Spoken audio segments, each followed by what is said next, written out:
Prime academy and institute के YouTube channel पे आपका स्वागत है।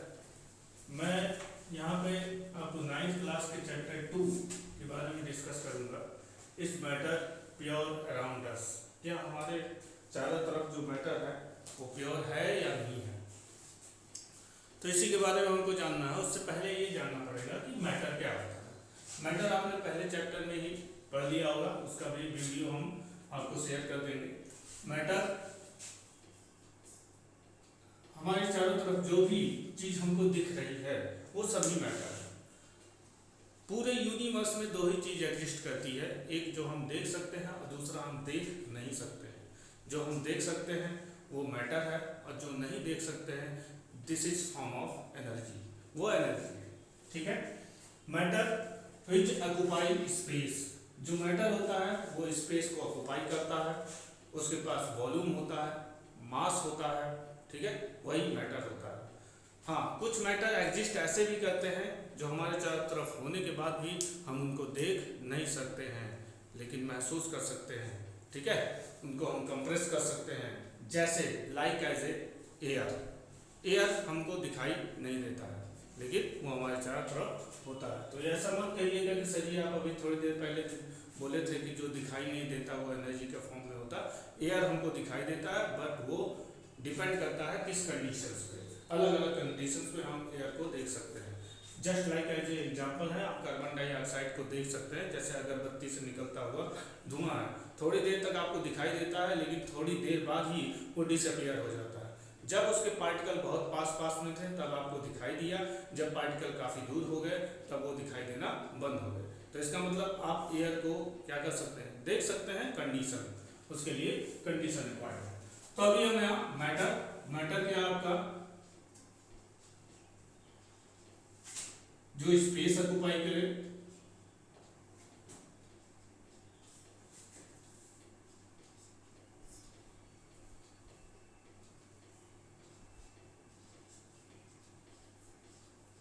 स्पेस ऑक्युपाई एंड हैव मास, जिसके पास क्या हो, मास। मैटर को हम कई कैटेगरीज में डिवाइड कर सकते हैं। इसके दो कैटेगरीज हैं। फर्स्ट है आपका प्योर सब्सटेंस और सेकंड है आपका impure substance.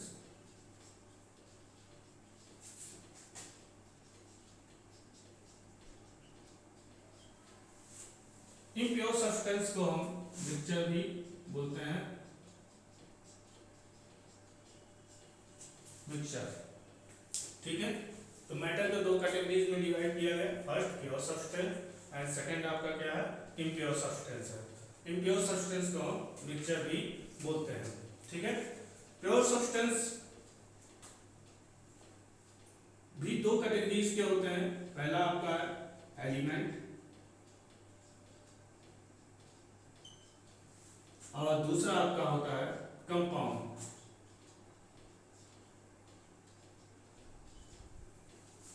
Element made by only one single particle,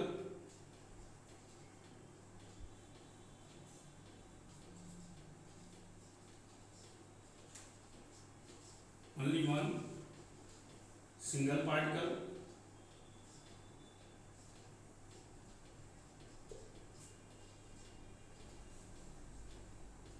ठीक। क्या पढ़ा आपने, प्योर सब्सटेंस दो टाइप के होते हैं, एलिमेंट और कंपाउंड। एलिमेंट जो होते हैं वो made by only one single particle, एक ही सिंगल पार्टिकल से बनते हैं। बाकी इनको तोड़ करके हम कोई अनदर पार्टिकल क्रिएट नहीं कर सकते, नहीं पा सकते हैं।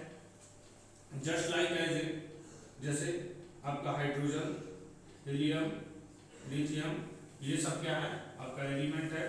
सोडियम, कॉपर, जिंक, आयरन, ठीक, ये सब क्या है आपके एलिमेंट हैं। एलिमेंट को भी तीन कैटेगरीज में डिवाइड किया गया है। इसमें पहली कैटेगरी है मेटल। मेटल क्या होते हैं, जो इलेक्ट्रिसिटी को कंडक्ट कर सकते हैं, जिनके पास डक्टिलिटी प्रॉपर्टी होती है, मैलेबिलिटी होती है और ये इनके एग्जाम्पल में आप या कभी पीरियोडिक टेबल पढ़े होंगे तो आपको पता होगा, इसमें आते हैं जिसमें जैसे sodium, potassium, calcium, magnesium, iron, zinc, gold, silver, etc, ये सब मेटल्स में आते हैं। सेकंड कैटेगरी है आपका मेटलॉइड की।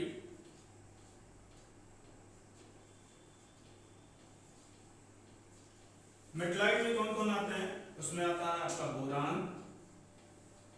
सिलिकॉन,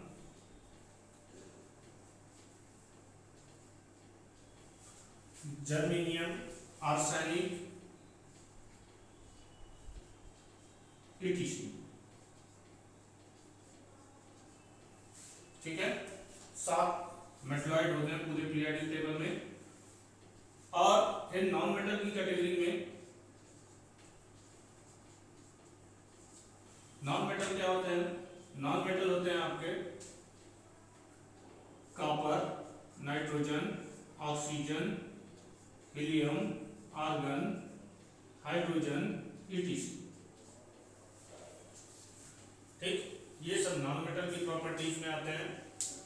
तो आपने पढ़ा metal element made by only one single particle, और इनको ब्रेक भी नहीं किया जा सकता है, ब्रेक करके कोई न्यू पार्टिकल नहीं फॉर्म किया जा सकता है। इसमें फॉर एग्जांपल है जैसे hydrogen, helium, lithium, sodium, copper, zinc, etc. कुल मिलाकर के 118 एलिमेंट है, और भी आगे खोजे जा रहे हैं। नेचुरली मेरे ख्याल से 96 या 98 एलिमेंट्स जो होते हैं वो नेचुरल होते हैं, बाकी कुछ रेडियो एक्टिव होते हैं, और बाकी और सब जो है मैन मेड है। ठीक है, मेटल हो गया आपका। मेटल क्या है? इलेक्ट्रिसिटी कंडक्ट करता है, गुड कंडक्टर ऑफ हीट होता है, और डक्टिलिटी होती है। डक्टिलिटी वो प्रॉपर्टी होती है जिसके थ्रू हम उसको वायर के फॉर्म में कन्वर्ट कर सकते हैं। मैलेबिलिटी वो प्रॉपर्टी होती है जिसको हम बीट करके शीट के फॉर्म में कन्वर्ट कर सकते हैं। आपने देखा होगा मेटल के बहुत लंबे लंबे शीट्स आते हैं, बहुत कई जगह घरों में यूज भी होते हैं वो शीट्स। ठीक है, उसके बाद मेटलाइड क्या होते हैं? वो मेटल और नॉन मेटल दोनों की प्रॉपर्टी शो करते हैं। और नॉन मेटल क्या होते हैं? नॉन मेटल वो हीट के पुअर कंडक्टर होते हैं, इलेक्ट्रिसिटी को कंडक्ट नहीं कर सकते हैं। एक नॉन मेटल को छोड़ करके जो एमॉर्फस है या इलेक्ट्रॉन्स आप बोल सकते हैं, वो कार्बन का होता है, ग्रेफाइट, वो इलेक्ट्रिसिटी को कंडक्ट कर सकता है। आगे आपको और बताया जाएगा। बाकी carbon, nitrogen, oxygen, helium, argon, ये सब आपके नॉन मेटल की कैटेगरीज में आते हैं।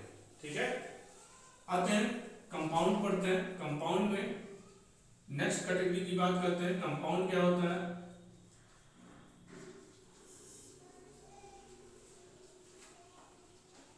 कंपाउंड आपका दो या दो से अधिक एलिमेंट और मॉलिक्यूल से मिलकर के बनता है।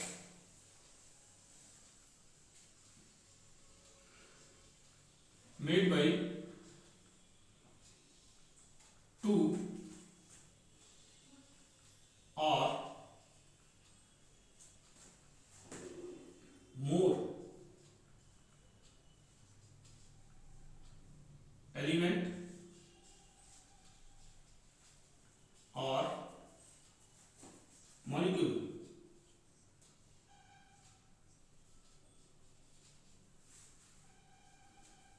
बाय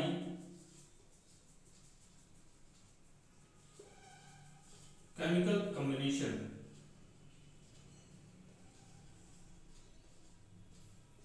अभी इतने याद रखे रहिए आप। मेड बाय टू और मोर एलिमेंट और मॉलिक्यूल्स बाय केमिकल कॉम्बिनेशन। दो से अधिक एटम और मॉलिक्यूल आपस में मिलकर के केमिकली कंबाइन होते हैं। केमिकली कंबाइन का मतलब ये होता है कि उसमें वो बॉन्ड, इलेक्ट्रॉन, इन सब का ट्रांसफर करते हैं, नए पुराने बॉन्ड तोड़ करके न्यू बॉन्ड फॉर्म करते हैं। ठीक है, ये आपके आगे के चैप्टर्स में आपको मिलेगा, अभी नहीं जाने रहिए। कंपाउंड्स जो होते हैं वो दो या दो से अधिक एलिमेंट्स और मॉलिक्यूल से मिलकर के बने होते हैं। ठीक है, बाकी कंपाउंड का एक और प्रॉपर्टी होता होता है कि वो जिन भी एलिमेंट से मिलकर के बनता है उनकी कभी भी प्रॉपर्टी को शो नहीं करता।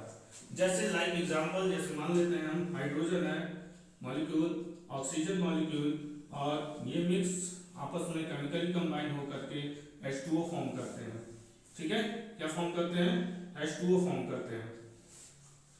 तो इसमें क्या है, हाइड्रोजन एक फ्लेमेबल गैस है जो हाईली बर्न हो सकती है बहुत ही कम टेम्परेचर में, और ऑक्सीजन भी फ्लेमेबल गैस है, अच्छी तरीके से जानते हैं।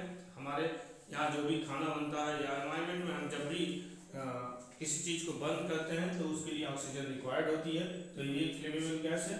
और इन दोनों के कॉम्बिनेशन से बना वाटर ये फ्लेमेबल नहीं है, तो इसकी प्रॉपर्टी जो है इन दोनों की प्रॉपर्टी से मैच नहीं करती है। इसीलिए हम कंपाउंड को मिक्सचर की कैटेगरी में ना रख करके इसमें रखते हैं, प्योर सब्सटेंस की कैटेगरी में रखते हैं। ठीक है,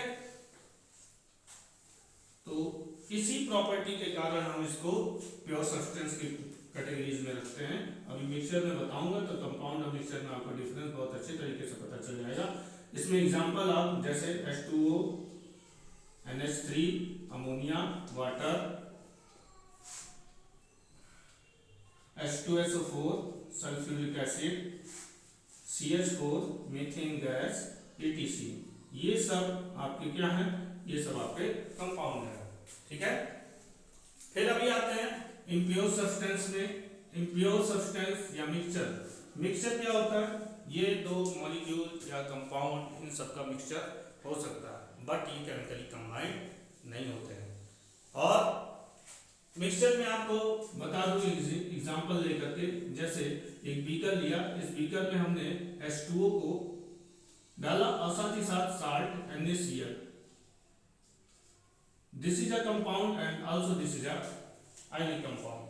ठीक है, ये बोथ आर कंपाउंड्स और इनको मिक्स किया गया, बट जब इसमें मिक्स किया गया तो ये आपस में केमिकली कंबाइंड नहीं हुए।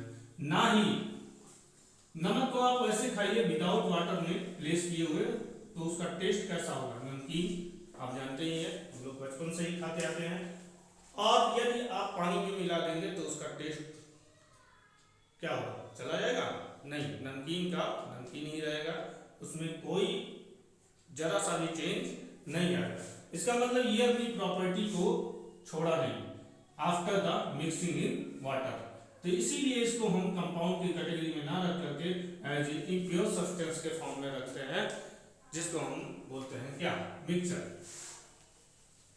तो मिक्सचर किसी का भी हो सकता है, बट वो केमिकली कंबाइंड नहीं होंगे। ठीक है, मिक्सचर में फटाफट हम देखते हैं, दो टाइप के मिक्सचर होते हैं। कौन कौन सा? एक मिक्सचर होता है होमोजीनियस और दूसरा मिक्सचर होता है हेट्रोजीनियस। होमोजीनियस और दूसरा हेट्रोजीनियस।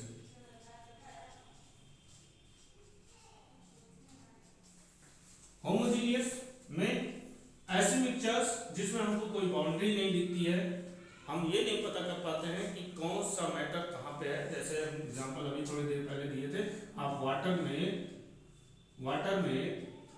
आप साल्ट डाल दीजिए, साल्ट मतलब NaCl, तो आपको जो है NaCl कहीं नहीं दिखेगा, वो वाटर में कंप्लीटली क्या हो जाता है? डिसॉल्व हो जाता है।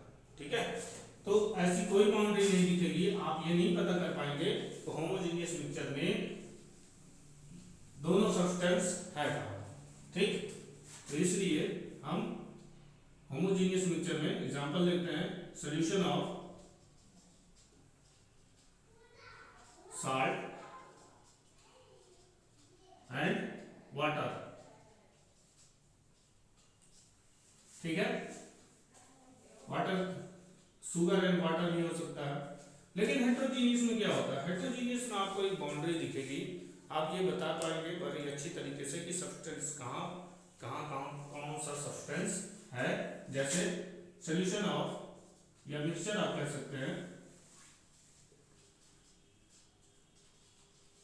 Mixture of oil and water. दोस्तों कभी आपने ऑयल और वाटर को मिलाया होगा तो आप देखे होंगे ऑयल हमेशा ऊपर की तरफ, वाटर हमेशा नीचे की तरफ। आपको एक बाउंड्री दिख जाती है कि यहाँ से यहाँ तक का वाटर है और यहाँ से यहाँ तक का आपका ऑयल है, ठीक है। तो हेटेरोजीनियस में आपको बाउंड्री अच्छी तरीके से दिख जाएगी, आपको सब्सटेंस पता रहेंगे कहाँ से कहाँ तक है। ये हमारा था आपका क्लासिफिकेशन कि मैटर कितने टाइप के होते हैं। तो एक बार दोबारा रिव्यू कर लेते हैं। मैटर क्या होते हैं, स्पेस ऑक्युपाइड करते हैं, साथ ही साथ हैविंग मास, उनके पास मास होता है, ठीक है। मैटर दो टाइप के होते हैं, प्योर सब्सटेंस और इम्प्योर सब्सटेंस। इम्प्योर सब्सटेंस को मिक्सचर भी बोलते हैं, ठीक है। प्योर सब्सटेंस की दो कैटेगरीज होती है, एलिमेंट और दूसरा compound. Element only one particle से मिलकर के बना होता है, इसको ब्रेक करके हम न्यू पार्टिकल फॉर्म भी कर सकते हैं। इसमें like example like hydrogen, helium, lithium, sodium, copper, zinc, iron, etc। कितने हैं कुल मिलाकर 118 एलिमेंट हैं पीरियोडिक टेबल में, जिनमें से 96 एलिमेंट नेचुरली पाए जाते हैं और बाकी सारे एलिमेंट्स मैन मेड है। 96 और आई थिंक सो 98। उसके बाद फिर एलिमेंट की क्या कैटेगरीज है, कौन कौन सी कैटेगरीज है एलिमेंट की जो है कैटेगरीज है आपका metal, metalloid, non metal. Metal क्या होते हैं, जो इलेक्ट्रिसिटी को अच्छी तरीके से कंडक्ट कर सकते हैं। मेलेबिलिटी, डक्टिलिटी प्रॉपर्टी होती है, ये मेटल की नॉन मेटल की फिजिकल प्रॉपर्टी है, इसको मैं आगे एक्सप्लेन करूंगा। मेटलॉइड क्या होते हैं, मेटलॉइड जिसमें मेटल और नॉन मेटल दोनों की property as a condition show होती है। इसमें कौन कौन से आते हैं, जैसे beryllium, boron, silicon, germanium, arsenic, ये सब है। नॉन मेटल क्या है, नॉन मेटल इलेक्ट्रिसिटी को अच्छी तरीके से इलेक्ट्रिसिटी को कंडक्ट नहीं कर सकते, हीट के पुअर कंडक्टर होते हैं, जैसे carbon, nitrogen, oxygen, helium, argon, hydrogen, etc। उसके बाद कंपाउंड मेड बाय टू और मोर एलिमेंट और मॉलिक्यूल बाय केमिकल कॉम्बिनेशन। इनमें केमिकल कॉम्बिनेशन होता है, इनको ब्रेक किया जा सकता है, ब्रेक करके इनको एलिमेंट के फॉर्म में कन्वर्ट किया जा सकता है। जस्ट लाइक जैसे H2O, ammonia, NH3, sulphuric acid, H2SO4, methane gas, CH4, etc। ये सब किस फॉर्म में आते हैं, कंपाउंड के फॉर्म में आ सकते हैं। इनको हम ब्रेक करेंगे, H2O को तो हाइड्रोजन ऑक्सीजन के फॉर्म में ब्रेक हो सकता है, अमोनिया को ब्रेक कर सकते हैं, नाइट्रोजन और हाइड्रोजन के फॉर्म में ब्रेक कर सकते हैं। तो इनको ब्रेक किया जा सकता है, बट इनको ब्रेक नहीं करके कुछ नया हमको नहीं मिलेगा, ठीक है। उसके बाद आते हैं प्योर सब्सटेंस में। प्योर सब्सटेंस में आपका मिक्सचर दो टाइप के होते हैं। मिक्सचर क्या होता है, मिक्सचर जो है अपने कंस्टिट्यूएंट पार्टिकल या अपने कंस्टिट्यूएंट कंपाउंड्स का ये प्रॉपर्टी शो करते हैं, जबकि यहाँ कंपाउंड की प्रॉपर्टी शो नहीं होती है। दो टाइप के मिक्सचर होते हैं, होमोजीनियस होता है, हेटेरोजीनियस। होमोजीनियस में हमको कंपाउंड के बीच या मॉलिक्यूल्स के बीच कोई बाउंड्री शो नहीं होती है कि यहाँ से ये अलग है और यहाँ से ये अलग है। Just like as a solution of salt and water, आप फाइंड नहीं कर पाएंगे कहाँ से कहाँ तक वाटर है, कहाँ से कहाँ तक सॉल्ट है। शुगर का भी यही हाल है, शुगर एंड वाटर। हेटेरोजीनियस में आपको एक बाउंड्री दिखेगी कि यहाँ से यहाँ तक ये चीज है। जस्ट लाइक एज जैसे mixture of oil and water, soil and water भी। होमोजीनियस मिक्सचर की एक प्रॉपर्टी है, आपको मैं अच्छी तरीके से बताऊंगा इन दोनों में डिफरेंस क्या है, ऐसे भी सुन लीजिए। होमोजीनियस मिक्सचर की प्रॉपर्टी ये है कि कभी सेटल डाउन नहीं होता है। मेरा ये कहने का मतलब है कि जैसे मान लीजिए आप सॉल्यूशन बनाते हैं सॉल्ट एंड वाटर का, आप बना करके चले जाइए, कभी भी लौट करके आएंगे तो ऐसा कभी नहीं मिलेगा नीचे नमक बैठा हुआ या साल्ट बैठा हुआ मिलेगा। लेकिन आप सॉइल एंड वाटर का मिक्सचर बना देंगे, आप अच्छे तरीके से उसको घोल लीजिए, उसके बाद क्या होगा, आप 1-2 घंटे 3 घंटे बाद या दिन भर के बाद आकर से जब अपने ही सोल्यूशन को या मिक्सचर को देखेंगे तो उसमें देखेंगे सॉइल क्या होगा, सेटल डाउन नीचे बैठ जाता है, ठीक है। तो ऐसा कभी इसमें होमोजीनियस मिक्सचर में नहीं होता, जबकि हेटेरोजीनियस मिक्सचर में ऐसा होता है, ठीक है। आगे की क्लास मैं फिर कंटिन्यू करूंगा, अभी आपकी ये फर्स्ट क्लास है, सेकंड क्लास में जल्द ही आपको